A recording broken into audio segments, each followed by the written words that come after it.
love, impelling vibhava, is the love that manifests when we see something or someone that reminds us of Krishna.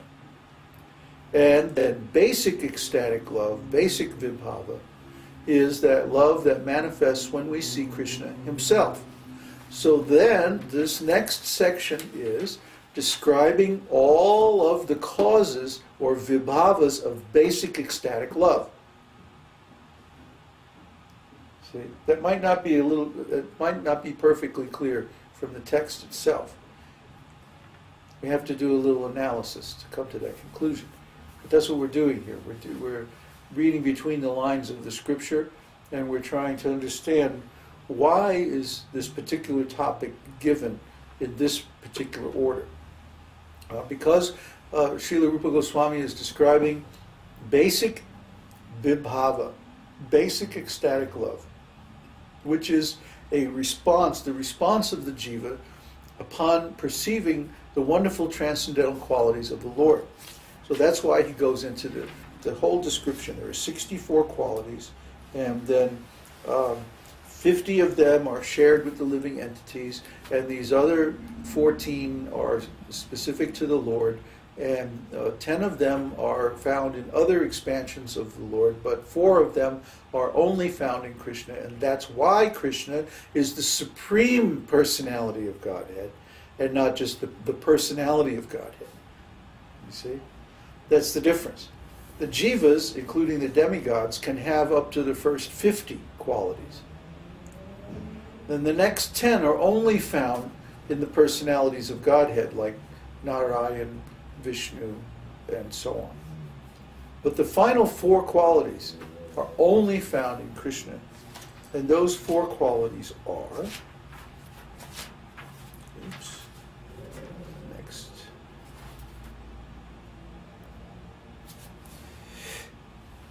He is the performer of wonderful varieties of pastimes, especially his childhood pastimes. He is surrounded by devotees endowed with wonderful love of Godhead. This means Mahabhava. He can attract all living entities all over the universes by playing on his flute. Krishna's flute playing is just amazing. He has a wonderful excellence of beauty which cannot be rivaled anywhere in the creation. We were just talking about that. With the great kings that came to the Rajasuya sacrifice, when they saw, even the demigods, when they saw Krishna, they said, oh, this is it. It's impossible to have a more beautiful form than this. We've never seen such a form. So beautiful.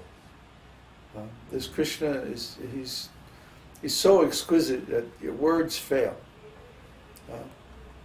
Just to see him one time, and then the mind is gone. The mind is completely absorbed in thinking of his form. We don't want to think about anything else. So, what time is it? It's 8:15. Okay, so do we have any questions on these topics so far? Any questions?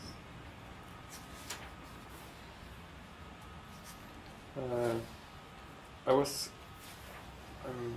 have a question about the jivas who have relationship in servitorship, for example, that don't relate directly with Krishna, but with Vishnu or another Dwarka.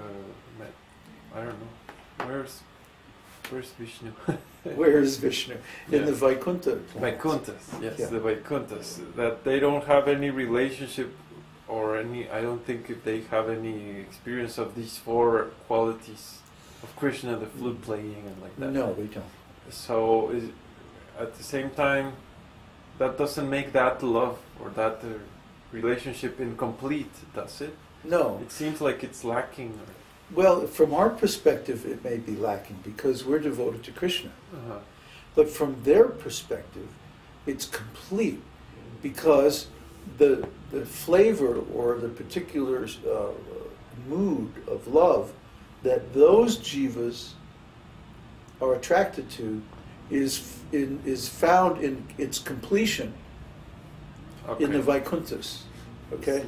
So in other words, for them, this formal, rules-based devotional service in an attitude of awe and reverence is completely satisfying. See? They're made for that. Yes, they're made for it, exactly. And so for us to go to them and say, well, actually, you should worship Krishna because of conjugal love and friendship and all that, they can't understand any of this. They say, no, Krishna is an incarnation of Vishnu. See, when you hear somebody say that, you know what it means is that they're going to Vaikuntha.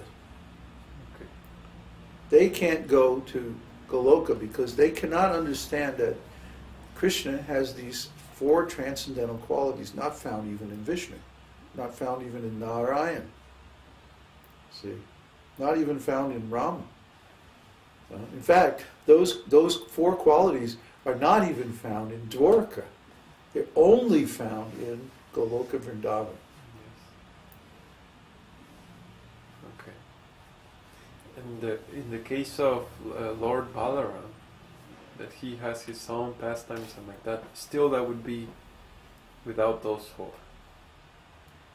Well, no, actually, Lord Balaram also has most of those qualities, but not in such.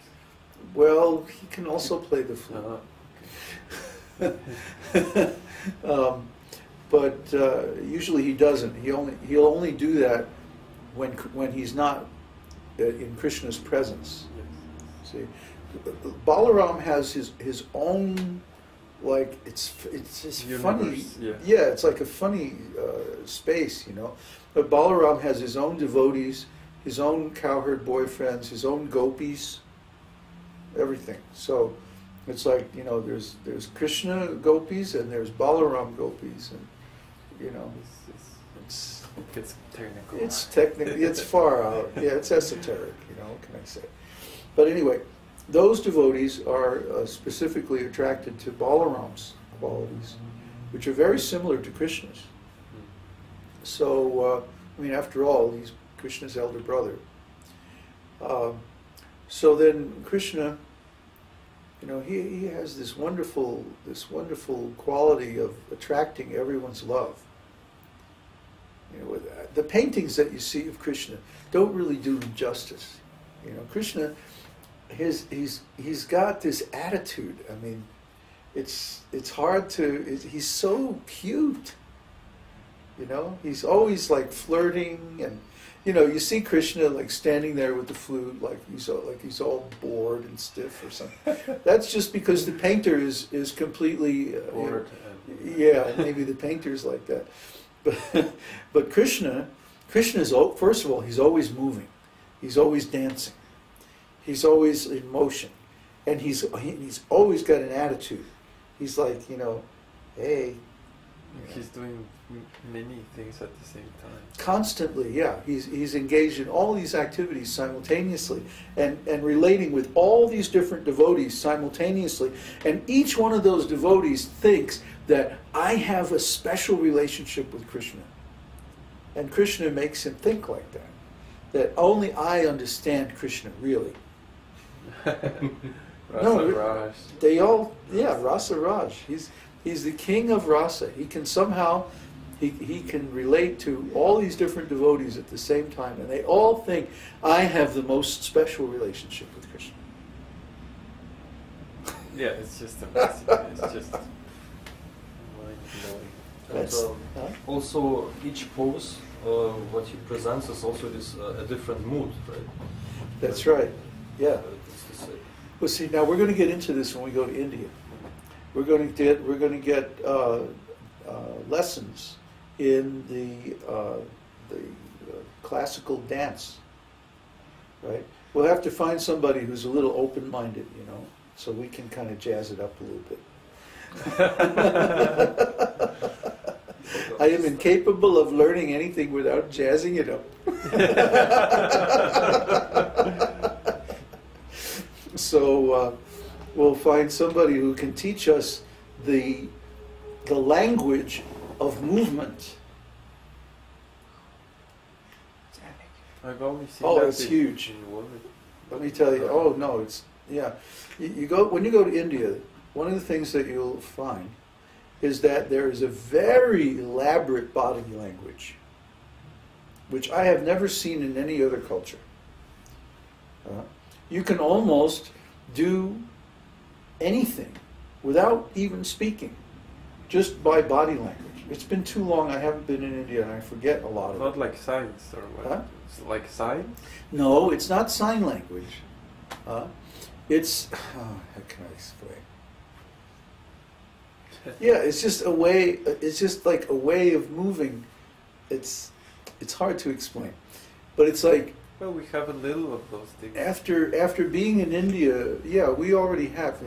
I always talk with my hands. Have you noticed? When you open the door, when you open the door to someone and you say,